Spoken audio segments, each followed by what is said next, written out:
আসসালামু আলাইকুম। পাওয়ারফুল টিউটরসের আমাদের ফলোয়ার সংখ্যা আছে 2.4K। এক্সাক্ট নাম্বারটা যদি আপনাকে দেখাই 2419। এর মধ্যে মেন 82.20 আর ওমেন আছে 17.80। আমি ধরে নিচ্ছি এখানে 82% হচ্ছে মেন আর ওমেন হচ্ছে 17%। বাকি 1% আমি বাদে দিচ্ছি কারণ এখানে অনেকেই আছেন, বিভিন্ন ফেক ফলোয়ার আছে এখানে। তো আজকের ভিডিওতে আমি জাস্ট আপনাদের জন্য, বিশেষ করে আপুদের জন্য এবং যারা গার্জিয়ান আছেন তাদের জন্য, তো যারা ভিডিওটা দেখছেন হয়তো আপনার জন্য এটা হেল্পফুল নাও হতে পারে, বিশেষ করে যারা আমার অডিয়েন্স আছেন, মেন আছেন, যারা কাজ করেন মার্কেট প্লেসে।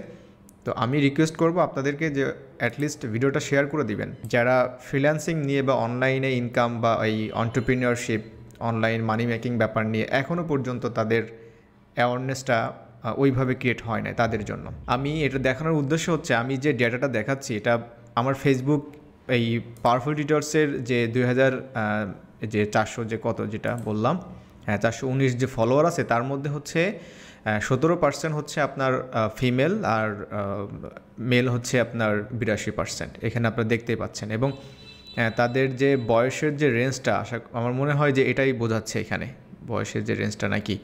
তো 18 থেকে 24 এবং 25 থেকে 34। আচ্ছা, এটা হচ্ছে আপনার ফেসবুকের একটা অ্যানালিটিক্স। আপনারা যারা ভিডিওটা দেখছেন আপনারা জাস্ট চিন্তা করবেন যে এইটা হচ্ছে আমাদের ফেসবুক পেজ, যেটা পাওয়ারফুল টিউটরস, এটা টোটালি কমপ্লিটলি হচ্ছে মানি মেকিং একটা ব্যাপার। ওকে, এখানে ফ্রিল্যান্সিং নিয়ে কথাবার্তা হয়, ভিডিও হয়, তারপরে ইউটিউব মানি মেকিং, অন্টারপ্রিনারশিপ, বিজনেস, বিভিন্ন ব্যাপার নিয়ে কথাবার্তা হয়। এখানে কিন্তু কোনো বিনোদন থাকে না, এটা সবথেকে বড় ব্যাপার। মানে কোনো এন্টারটেইনমেন্ট নাই। হ্যাঁ, মানে বলতে পারেন এক কথায় যে এখানে আসলে বোরিং একটা পেজ। নর্মালি এই ধরনের পেজগুলো এমনই হয়। এটা কেন বলছি, বিকজ অফ যে আমরা আসলে সময়টা কোথায় দিচ্ছি। এখানে আমার এই পেজে যদি এই অবস্থা হয় তাহলে অন্যান্য পেজে আপনারা ধরে নিতে পারেন যে কী অবস্থা।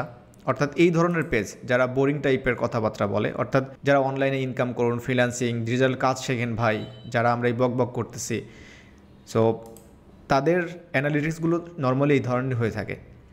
হয়তো যাদের অডিয়েন্স বেশি, অর্থাৎ যাদের এখানে দেখা যাচ্ছে যে 2 লাখ বা 20,000-এর উপরে আছে এই ধরনের, তাদেরও এখানে পার্সেন্টেজটা কম বেশি হবে। বাট আই এম শিওর যে ওখানে ফিমেলের সংখ্যাটা অবভিয়াসলি কম থাকবে। তো আমার কোশ্চেনটা হচ্ছে হোয়াই, মানে কেন, মানে এই ধরনের কাজের ক্ষেত্রে মানে ফিমেলদের পার্টিসিপেশন বা তাদের আগ্রহটা কম থাকবে। এই অ্যাওয়ারনেসটা আমাদের তৈরি করা এখনও মানে হয় নাই।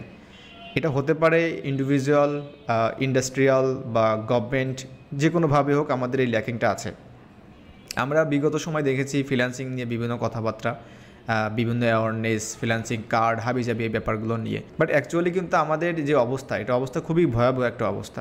কেন বলছি, কারণ হচ্ছে আমরা যে সময়গুলো স্পেন্ড করি আমাদের ইউটিউবে বা ফেসবুকে, তো মোস্ট অফ দ্য টাইম দেখা যাচ্ছে যে আমাদের যারা জেনারেশন আছে, জেন যে বলেন বা মিলেনিয়াল যাই বলেন না কেন, মোস্ট অফ দ্য টাইম তারা যে সময়টা স্পেন্ড করতেছে দেখা যাচ্ছে যে এন্টারটেনমেন্ট পারপাসে সময়টা দিচ্ছে। তো এই কারণে আমাদের নিজেদের মধ্যে অনেক ল্যাকিং আছে, যেটা কিনা আমরা যে কোনো একটা স্কিল অর্জনের ক্ষেত্রে আমাদের প্রথম যে ব্যারিয়ারটা হয় যে আমরা কিভাবে শিখবো, কী করবো না করবো, একদম বেসিক ব্যাপারগুলো নিয়ে, এগুলো নিয়ে আমাদের কনসেপ্ট মানে এখনও পর্যন্ত ক্লিয়ার না। সো টাইম ইজ মানি, এটা আমরা সবাই জানি। অর্থাৎ আপনি যে সময়টা দিচ্ছেন এটা কিন্তু আর কখনো কাম ব্যাক করবে না, মানে এখনকার সময়টা। তো অবভিয়াসলি আপনি এই সময়টা যদি কোনো কিছু একটা ভালো লার্নিং পারপাসে যদি আপনি টাইমটা দেন তাহলে এটা অবশ্যই আপনার জন্য কাজে লাগবে। আমি আর একটু ডিটেলস আপনাদেরকে দেখাই। এখন দেখাচ্ছি যে বাংলাদেশে সবথেকে টপ সিটিস, অর্থাৎ যে লোকেশনে মানুষ সবথেকে বেশি এই ধরনের কন্টেন্টগুলো দেখে। 1 নম্বর হচ্ছে ঢাকা, তারপরে চিটাগং, রংপুর, খুলনা, যশোর, রাজশাহী, সিলেট, গাজীপুর, বরিশাল, ময়মনসিংহ। বাংলাদেশে কি মাত্র এই কয়টা জেলা নাকি? এখানে বিভাগীয় পর্যায়গুলো দেখাচ্ছে আমার মনে হয়, হ্যাঁ, কিন্তু যশোর কিন্তু এটা বিভাগ না, তারপর দেখাচ্ছে। বাকি গাজীপুর, এটা কিন্তু জেলা, যশোর একটা জেলা, আর বাকিগুলো হচ্ছে রংপুরে, সবই হচ্ছে বিভাগ পড়ছে এখানে। হ্যাঁ, তো ব্যাপারটা হচ্ছে যে আমাদের তো উচিত ছিল যে প্রত্যেকটা জায়গা থেকে, অর্থাৎ প্রত্যেকটা আমাদের জেলা থেকে এই ধরনের ইনফরমেশন আসা। কেন? কারণ হচ্ছে অ্যাকচুয়ালি কিন্তু মানুষ কিন্তু দেখে না এই ভিডিওগুলো, এটা হচ্ছে রিয়েল ডেটা। অর্থাৎ এই লোকেশনের মানুষগুলোই হচ্ছে সবথেকে বেশি এই ব্যাপারগুলো নিয়ে ইন্টারেস্টেড এবং তারা এখানে সময় দিচ্ছে এবং এখান থেকে ফ্রিল্যান্সার তৈরি হচ্ছে। কারণ এখানে দেখতে পাচ্ছেন যে according to the government report, the female freelancers 9% of around 6 lakh registered freelancer in Bangladesh. আর ডেইলি স্টারের একটা রিপোর্ট এখানে দেখতে পাচ্ছেন। আমরা সবাই জানি বাংলাদেশে 6 লাখ রেজিস্টার্ড হচ্ছে ফ্রিল্যান্সার আছে, এর মধ্যে মাত্র 9%। আপনি যদি 6 লাখ যদি অ্যাকচুয়ালি ধরেন, এখন হয়তো বেশি হতে পারে, তাহলে 6 লাখের মধ্যে 9% করলে 54,000, মাত্র 54,000 ফিমেল আছে যারা রেজিস্টার্ড। এখন এর মধ্যে অনেকে আছে কাজ করে না, অনেকেই কাজ পাচ্ছে না, বা এই ব্যাপারগুলো আছেই। কিন্তু বাংলাদেশে যদি আপনি কম্পেয়ার করেন যে বাংলাদেশে টোটাল যে জনসংখ্যা আছে, অর্থাৎ শিক্ষিত যে জনসংখ্যা, মানে ইয়াং জেনারেশন যারা আছে, যেমন স্টুডেন্ট, হাউসওয়াইফ, বেকার যারা আছে, যারা জব করতেছে, তাদের ব্যাপারটা আলাদা। তো এই সংখ্যাটা কিন্তু অনেক বেশি। মানে বাংলাদেশের সবথেকে এখন দেখা যায় যে রেজাল্টগুলো পাওয়া যায়, যেমন এবছরের এইচএসসি মনে হয় রেজাল্ট দিছে, অনেক জায়গায় হচ্ছে ফিমেল স্টুডেন্টের সংখ্যাটা বেশি, তাদের পাশের হার বেশি। তো আমার কথা হচ্ছে যে এত সংখ্যক ফিমেল যারা হচ্ছে বিভিন্ন কলেজ ইউনিভার্সিটি থেকে পাশ করে বের হচ্ছে, তাদের অবস্থাটা কি? এখানে আমাদের যে ল্যাকিংগুলো আছে এবং যে অপরচুনিটি আছে, এটা আমাদেরকে বুঝতে হবে। এবং যারা গার্জিয়ান আছে, এখানে অনেকগুলো মানে টপিক আছে, তারা অ্যাকচুয়ালি এই ফ্রিল্যান্সিং বা অনলাইন যে ব্যাপারটা এখনও পর্যন্ত এটা নিয়ে সিরিয়াস না।